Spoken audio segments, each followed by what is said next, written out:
guys. Are we live? We must be live. Hello, guys. What's up? I hope you have a great day.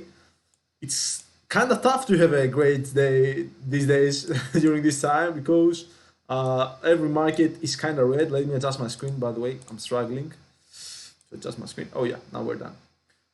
It's been a while since we live streamed, but I hope you can see me. I hope you can hear me. I hope you can see my face and see my screen right now that I adjust my screen. So I was in Thessaloniki, which is actually the my birthplace where I was born, and I was having fun with my family. I saw my parents, my sisters, my nephew, everyone. It was fun, but the worst part is the bad part is that I had a very bad internet connection, so I wasn't able to stream. That was the really bad part. I was kind of mad about it at first, but then I was like, whatever. The channel is still small, so I don't really care at all. I don't care. I don't mind that much. I care actually. I always care, but I don't mind that much because the channel is actually really small now. I guess that's a good part of having a small channel. No one is waiting for you to come. But anyway, I hope if anyone watches this live stream, you're having a great day. We're about to check on the markets, see what the markets are doing. Let me go ahead and open Trading 212. My portfolio on trading on the stock market is kind of red, even though I closed the last year green for a small percentage of my portfolio. Now it's kind of red. I don't mind that much. I don't have a problem with that, and it's perfectly normal considering that I invested at the peak of the market. It's okay. The way I approach the current red conditions of the market is I try to DCA as much as possible, but you still can't be sure about DCAing because everything is still overvalued. And there is so much economic uncertainty coming about the taper, about the vacuuming of money from the Fed, and everything in between. I hope something loads here. I have like many things open right now, and my PC is kind of struggling, but I hope we get through it together. So let's check what's on what the markets are doing.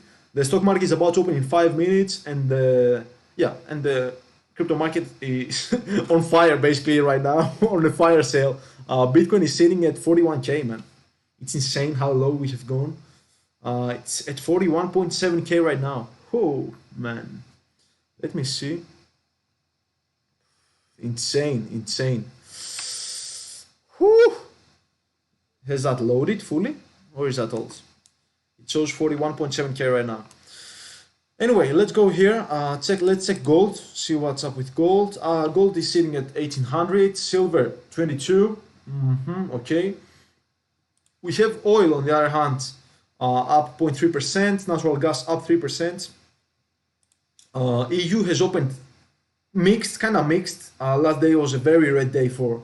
The last day was a very red day for Eurozone, for basically Europe. Let's check this quick quick article. European stocks trade lower as Eurozone inflation hits record high. Another record high for European inflation. I think the old record high was 4.9%. Let's see what's the new all-time high. Inflation in the Eurozone hit a new record high in December, coming in at 5% for the month compared to the same month last year. US stock index futures turned lower following disappointing jobs data. On the political front, foreign affairs ministers of NATO are gathering virtual Friday to discuss Russia's troop build-up near Ukraine. Oh my God, there's so much insanity going on here. Imagine Russia going in Ukraine. Whew! This would probably be the first crash that I ever lived through in the stock market. So I guess I gotta just stay present and enjoy it, right? Anyway, hiring falters in December as US payrolls rise only 199,000 through the unemployment fell to 4%. I mean, that's bad news. That's probably bad news. The unemployment fell. Let's see. Non-farm payrolls rose by 200,000 in December, far fewer than the 420,000 estimate. Oh my God, I'm losing my English, man. I gotta get it back. The unemployment rate dropped to 4%, better than the 4% estimates. Wages increased more than expected, rising 4.7% year over year. Leisure and hospitality showed the biggest gains by interest. Let's watch this video, by the way. December jobs report falls short of estimates. Unemployment rate dips to 3.9%. Let's see if they have anything else new to add. Steve, what's the number? Yeah. 199,000, another big miss here. November revised up to just 249 from 210,000. Private sector jobs were 211, so it looks like we might have lost some government jobs there. Factory, 26,000. Goods producing overall, 54,000, with construction at 22,000. Yeah, government was minus 12. Let's see, average hourly earnings for all private workers, a very strong 0.6%. Again, that's a sign of a tight job market, raising questions about this BLS number or the overall payroll number here. Let's see what else I can tell you. I don't have the unemployment rate. The U6 rate, the broader measure of labor slack, 7.3%, down from 7.7%. I have the Hispanic unemployment rate. I don't. Oh, what's happened? 3.9% from 4.2%. That suggests, again, the household survey was stronger. I don't have that in front of me. I'll throw it back to you, Becky, and I'll look for some of those household numbers. Black unemployment rate declining to up to 7.1% from 6.5%. The white unemployment rate down to 3.2% from 3.7%. Again, I'm guessing, and I'll come back to you with this, there's, again, a stronger household survey than the payroll survey. Oh, Christopher. Betsy, this is exactly what you said happened last time. I think you called it super duper weird last time, that breakdown between the two surveys where you saw jobs numbers that were disappointing, but the unemployment number much better than anticipated. Why didn't it catch up this time? What's the difference between those two? And anyway, let's just leave this video. It's kind of boring. The price of Bitcoin fell to 41K. 41.2K. Let's talk about Bitcoin a bit. Even though the stock market is opened, we'll talk about Bitcoin a bit and then go back to the stocks. Let's check this article before before me showing you some stuff about Bitcoin. Hawkish comments from the Federal Reserve this week triggered a sell-off in global stock markets, which spilled over into cryptos. An internet shutdown in Kazakhstan. I don't think anyone cares about Kazakhstan, by the way. Let's just check together about what's going on with crypto, right? Let me open some bookmarks that I have around here. A Bitcoin chart. The stock to flow model is usually a nice model. The Pi cycle top indicator. The rainbow chart. That's good for now. Now, if we go ahead and check the Bitcoin chart, it's very oversold. We have this metric here that I have on my chart, which usually shows when whales are buying. And it is triggered right now, which shows that whales are buying. People with many Bitcoins are adding to their stack. That's one good time to buy when those guys are buying.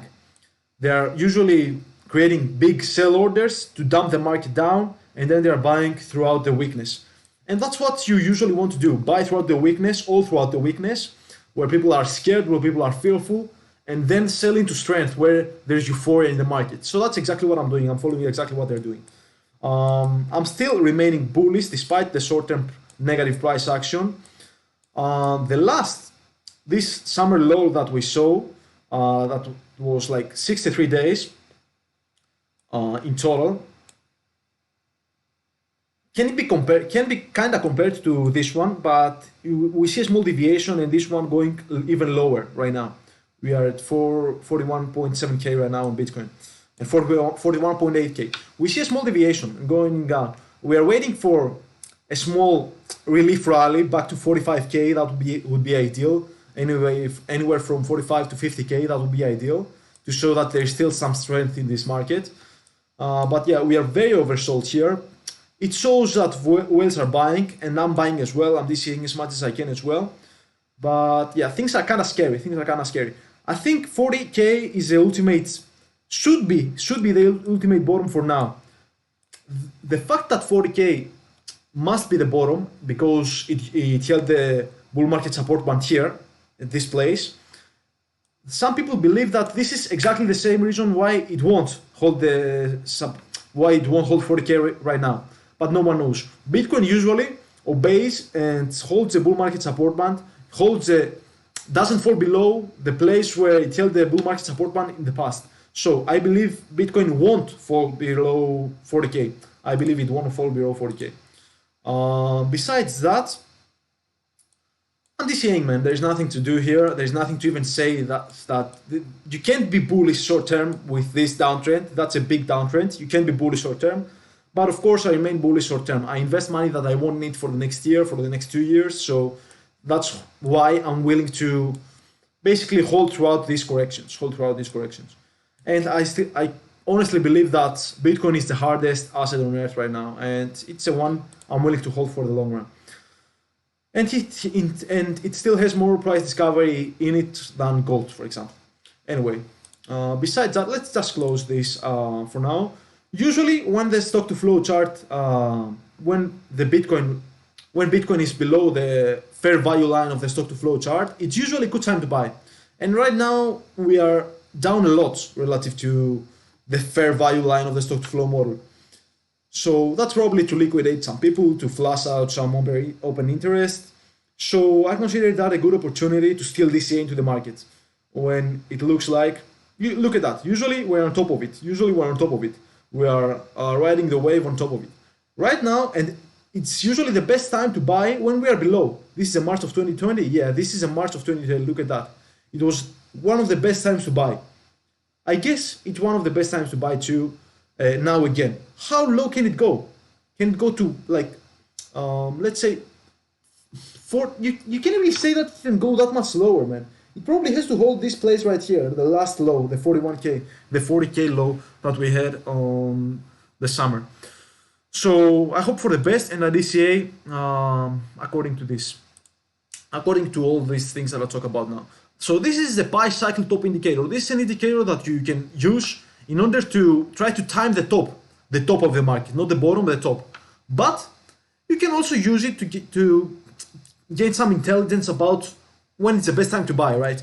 You definitely don't want to buy when we are on the 111 day, when we are on the 350 day DMA right here. You definitely don't want to buy then because things are usually overvalued then. The best time to buy probably is when we are below this 111 day DMA. Look at that. When we are below it, it's usually the best time to buy. When we are below it, it's usually the best time to buy. When we are below it, it's usually the best time to buy. If you bought here at March of 2020 at 5K, after only just like 1 year, you are up like 10 times. You're up 10 times on your investment. Look at that. And it was a great time to buy then. If we go and check, let me go back and zoom again. If you go and check here, if you bought at 31K, which I have bought there, at 31K, 33K, I even bought a very small portion of my Bitcoin stack at 29K. If you bought here, then you are up on your investment when you were up on your investment when you go to 63K and 69K. If you bought now at 40K, you're probably kinda neutral right now.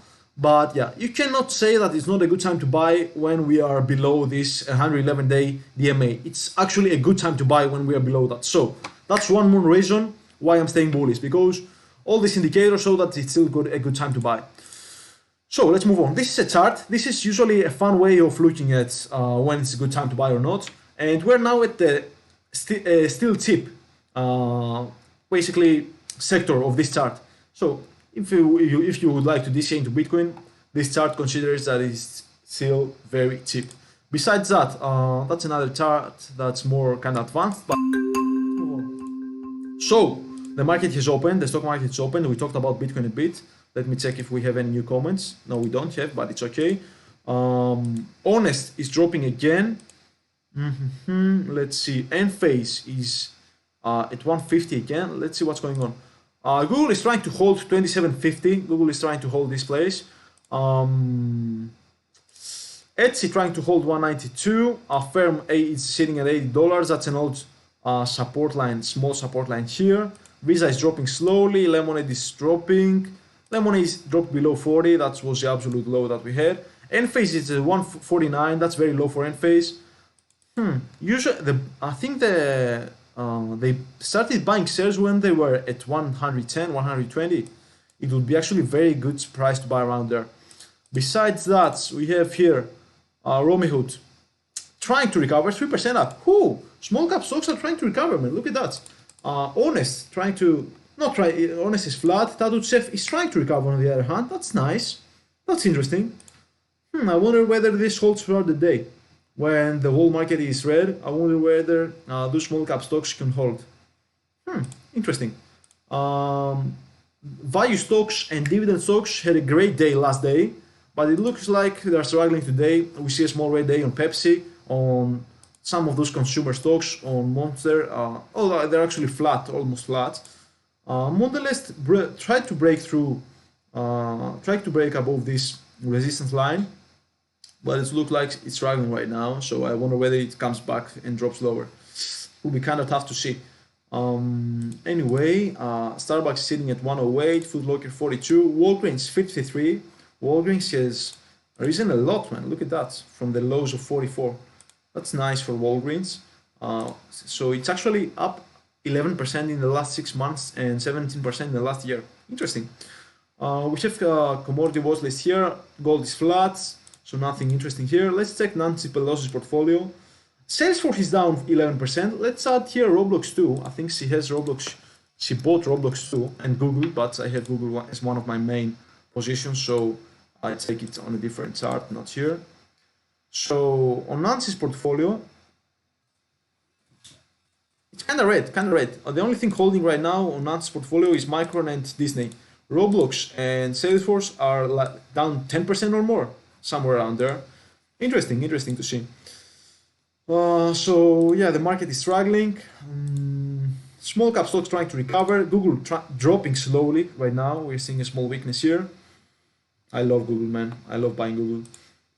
Anyway, let's go check the crypto market too. Bitcoin right now is sitting at 41 points. Let's see, 41.8k. Okay. Besides that, ADA is holding at 120. ADA is almost like Cardano is almost like a stable coin at 120. Ethereum has dropped a lot from the 4,000 that it was holding easily. It has dropped all the way to 3,200. It's actually a good price to buy 3,000. Ethereum, it's a good price to buy around 3,000. You can consider your value there. I'm kind of thinking about opening a position on Solana as well. I'm thinking about it. I'm not sure I'm going to do it yet, but I'm thinking about it. So Polygon Matic, it's at 15 billion market cap right now.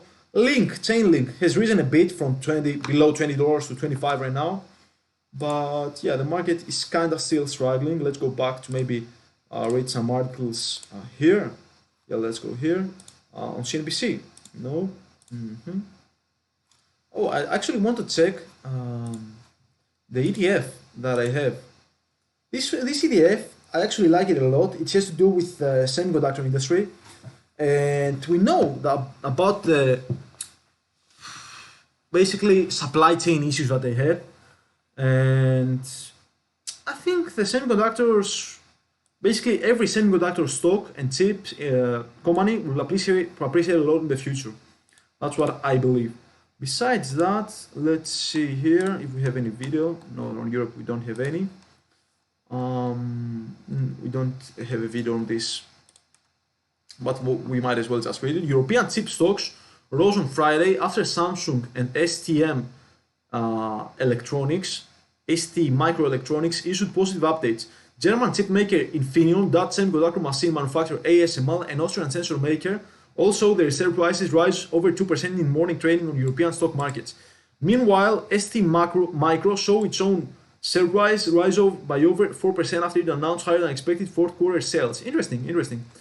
We see the whole semiconductor sector rising. That's bullish. That's bullish from my position in SMA ETF that I had. Let's check the indexes now that the market has opened. S&P is flat. Nasdaq is positive somehow, some way. Nasdaq is positive by 0.2%, and Dow Jones is negative by 0.2%. Interesting. I'll close the live stream kind of sooner today. I'll keep it smaller. Let's check Beyond Meat. Beyond Meat is a stock that risen a lot, that rose a lot the last day, and people kind of turned bullish all of a sudden from 58.5 to all the way to 69 in one night overnight. Interesting. That's interesting. Okay, because of some anticipated growth that's supposed to come from Beyond Meat. Anyway, that's all for this live stream, guys. Hope you enjoyed it. I'll see you on the other, not on the other side. I'll see you tomorrow, or we'll probably read some news tomorrow, or I might make some video later today, or yeah, we'll probably have a live stream tomorrow over the next couple of days.